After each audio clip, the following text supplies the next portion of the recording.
Hi there, welcome to a series of videos called English for Emerson. In this video today we're going to be talking about history, and we're going to be talking about the rise of the British Empire.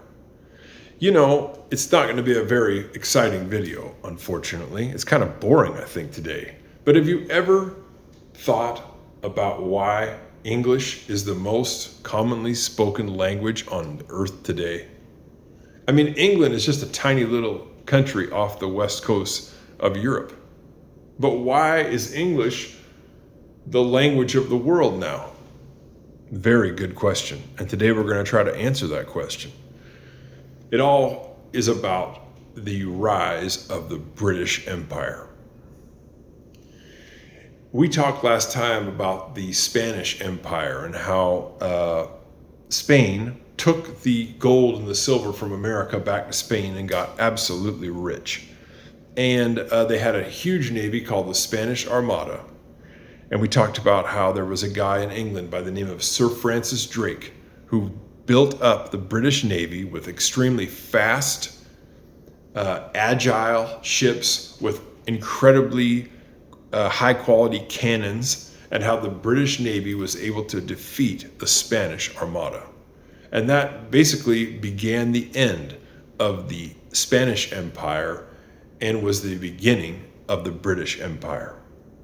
You know, if you think about, we talked about destiny in earlier videos.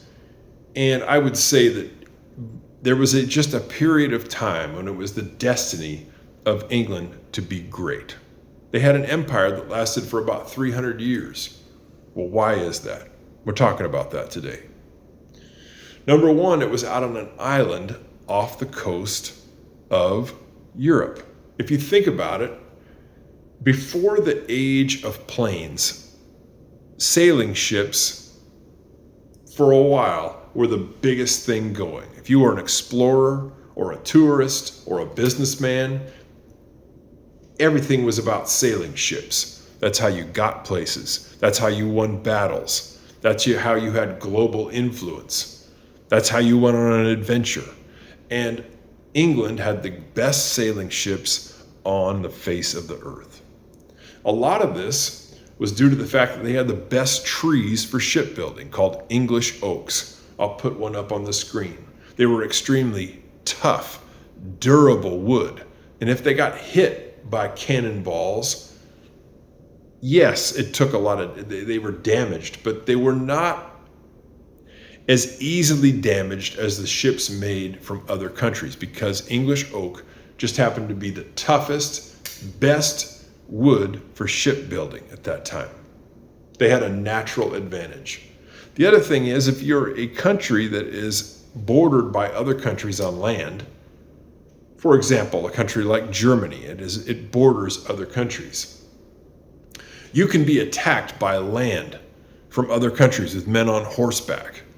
England had a natural advantage in the days of the sailing ships because they could not be attacked by land. You had to cross over the water to get to them. And being as they had the best navy with the best ships made out of the best wood, they had a huge natural advantage at that time to be an empire. It was easy to get places by sailing ship, and yet they had a natural protection of the sea around them. Okay? So that's one advantage they had. They just were kind of set up in the perfect spot naturally. The other advantage that they had at that time was something called the rule of law. You know, this is something that a lot of countries struggle with to this day. Sometimes in America we have problems with this. There's a lack of rule of law. Well, in England at that time, they had, and they have problems with rule of law today, but at the time they had some of the best laws on the face of the earth. This started in the 1200s, many years before the British Empire, with something called the Magna Carta. Now we're going way back into history here. I mean, this is next level, okay? But the Magna Carta was basically, in a way, the beginning of Western civilization. What happened was there was a bad king in England at that time, and he was taxing people so much that they could not pay. And there was a huge revolt, a rebellion against this king. And there was a leader of the church at that time who wrote up this document called the Magna Carta. And it said, everyone, no matter if they're the king or anybody else in this country, has basic laws that they have to follow, including the king. He cannot just tax people so high that they can't pay and then kill them or put them in prison for not paying. No. Everybody, including the king, has to follow the rules. And they set up a system of rules that guaranteed people the right to their property, the right to fair taxation, the right to be able to go to court if they had a problem or they got arrested or something, and have a fair trial with a fair judge. All of these things were really new ideas in a way that came to rise in England. This idea of the rule of having basic laws and basic rights for everybody, including the king, was a whole new concept. And it gave what you'd call a lot of stability to the culture of England because of these laws. Okay? Some very, very good basic laws are very important to have prominence, to be the best in the world. You got to have some rule of law. Do you follow me? The third thing that they had in England that made them a global empire was they had extremely stable money. The British pound is the oldest currency in the entire world. It's over 1,000 years old. It started off, it got its name because it was a pound of silver pennies. If you took a pound of silver pennies, that was equivalent to a British pound at the time. Now that's changed over time, the value of it, but the basic currency has remained relatively stable over time. Okay, this is a big issue because over the course of human history, monetary stability has been a big problem. What does that mean? It means that the people's money loses value over time. And sometimes it loses all of its value and the money becomes worthless. This has been a very, very big advantage for England because they've always had relatively stable money. This has enabled them also to become, for a while, during the time of the British Empire, they were the world center of banking. Well, think about it. If all the money of the whole world kind of circulates through your country, meaning the Bank of England, that's going to give you a huge advantage in the world. And that's how it was for hundreds of years. The Bank of England was the dominant bank of the entire world. Well, this kind of leads us to another subject today. What is a bank? Well, what does it do? Well, a bank lends out money for a fee. And England had the most reliable. What does it mean to be reliable? It means they were stable and they were the biggest, most dominant banks in the whole world. They were reliable and they were the biggest, okay? What is a bank? Let's say that I want to buy a car that costs $10,000 and I only have $1,000. But somebody has this car that I really, really want. And I say, I want this car, but I only have $1,000. What am I going to do? Well, you go to a bank. And England at the time had the best banks in the whole world. A bank will lend you $10,000 for a price. So they'll give me that $10,000 so I can go buy that car, but I have to pay the bank a fee. And it's called an interest rate. I'll put that up on the screen.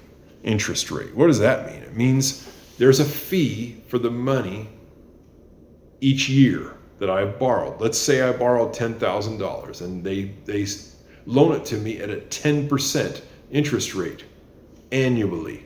I'll put that 10% annually. That means 10% per year. Okay? Annual means every year.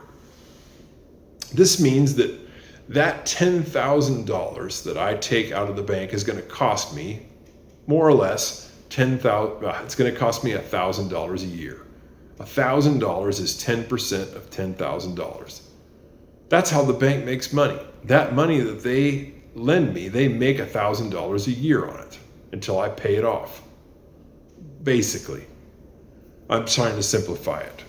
Well, at that time, beginning in the 1600s, the early 1600s, all the way until after World War II in the 1940s, the Bank of England was the biggest bank in the whole world. Over 300 years, that was the center of the global financial system. Okay, this is why everybody speaks English across the whole world, because for hundreds of years, everybody had to be able to communicate in English because the English were the dominant banking system on the entire earth. I hope it makes sense. British culture is very, very impressive. I would say that of all the empires that have ever been on the face of the earth, it might be that the British Empire was the most just, and maybe the best. It might have been the greatest empire on the face of the earth in terms of being a good empire. Of course they made mistakes, and of course they did things wrong, and of course, and there's no perfect empire, but as empires go, the British Empire was pretty darn good. Today, New York City in America is the center of the global financial system. And so it was kind of a natural transition for the global economy.